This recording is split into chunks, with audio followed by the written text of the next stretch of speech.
Hare Nama, Hare Nama eva kevalam, Kalo nasteva, nasteva, nasteva gatiranyata. Hare Nama, Hare Nama eva kevalam, Kalo nasteva, nasteva, nasteva gatiranyata.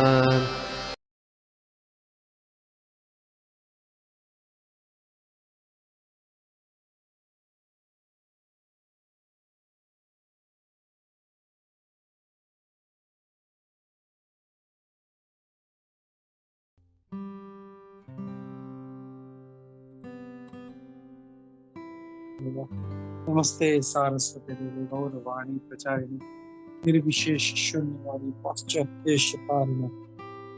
जय श्री कृष्ण चैतन्य प्रभु नित्यानंद श्री अद्वैत गदाधर श्रीवासादि गौर भक्त वृंद। हरे कृष्ण कृष्ण कृष्ण हरे हरे हरे राम। नाना शास्त्र विचारिणे निपुण धर्म संस्थापक लोका नाम उत्तारिणे त्रिभुवन मन्य शरण्य श्री राधा कृष्ण पदारविंद भजनानंदे नमतालिका वंदे रूप सनातन रविजुगे श्रीजीवितोपार सर्वस्य चाहं हृदि सन्निविष्टो मत्ता स्मृतिर्यानं तपोहनं च विदेश्य सर्वे आनवविदे वेदांत। हरे कृष्ण।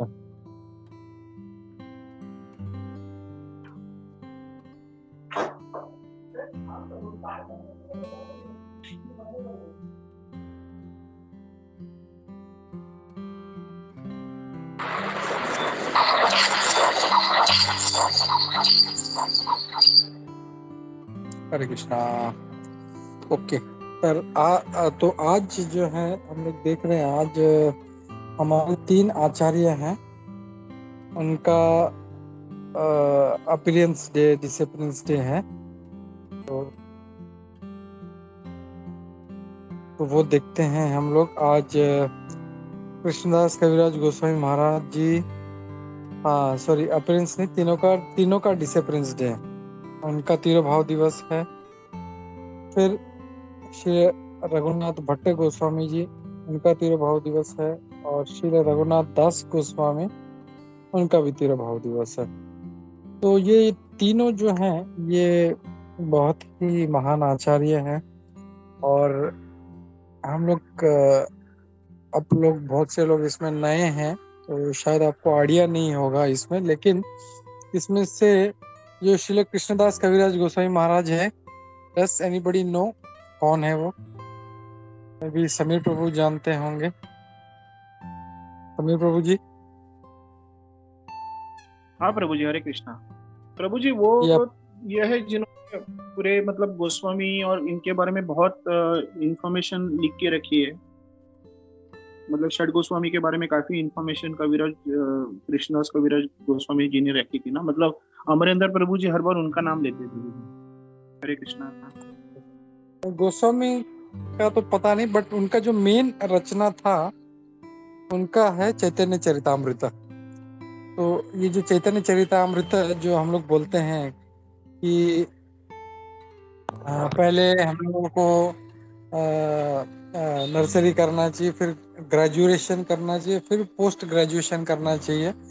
तो हमारा जो नर्सरी है वो है भगवद गीता, और ग्रेजुएशन जो है वो है श्रीमद् भागवतम, और जो पोस्ट ग्रेजुएशन जो सबसे टॉप मोस्ट है वो है चैतन्य चरितामृत।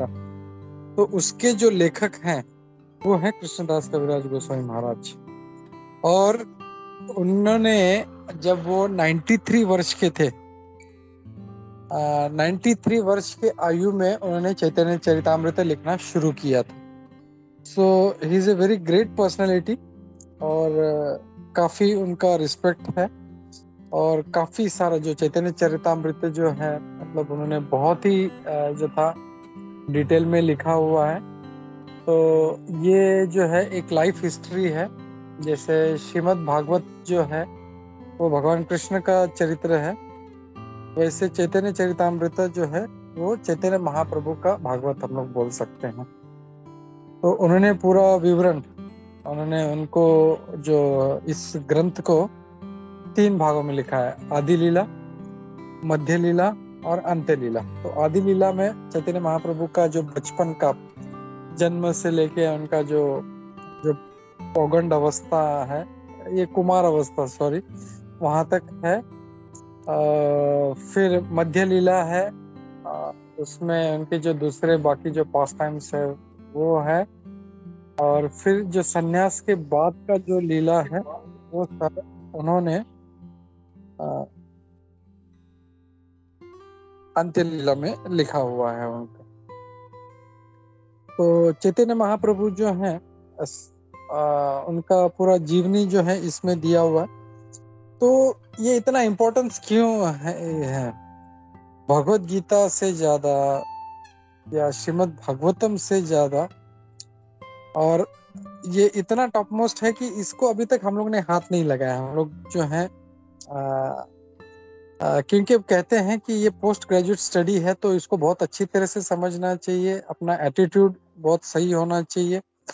तो हम लोग जो है इसको ये जो चैतन्य महाप्रभु का जो लीलाएं हैं बहुत सारा, वो हम लोग समझ पाएंगे। तो जैसे भगवान कृष्ण की लीलाएं हैं उसमें कुछ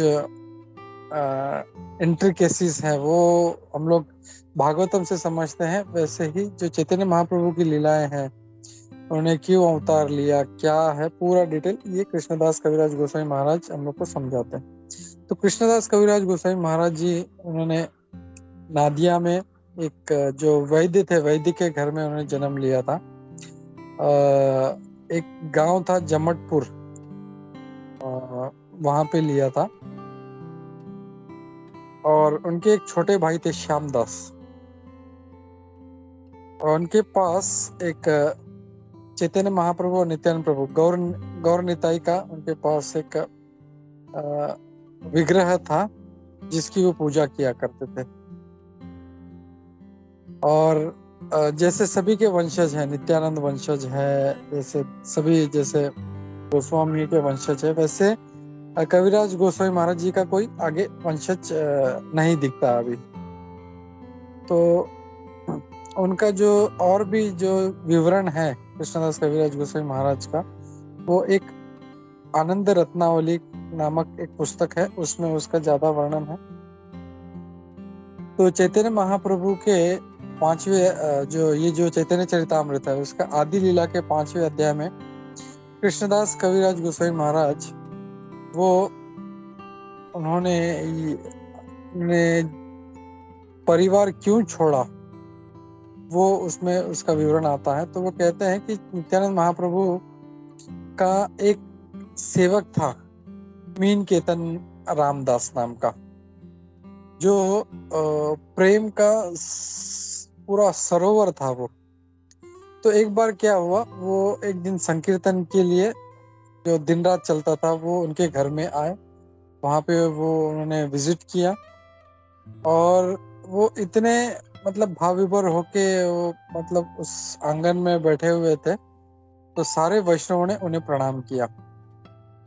तो वो कैसे थे, वो एकदम अवधूत टाइप में थे। जैसे अगर कोई प्रणाम कर रहा है तो उसके जाके पीठ पे बैठ जाते थे, कोई दंडवत कर रहा है तो कुछ उनसे कुछ ऐसा, तो कुछ ना कुछ ऐसा किसी का वो अपना जो उनके पास एक मुरली था, फ्लूट था एक, तो फ्लूट से वो मतलब बांसुरी से उसको मारते थे। कभी कभी कीर्तन चल रहा है अच्छे से, एकदम भाव विभोर है, तो कीर्तन करते कैसे थाप करके किसी को एक थप्पड़ लगा देते थे।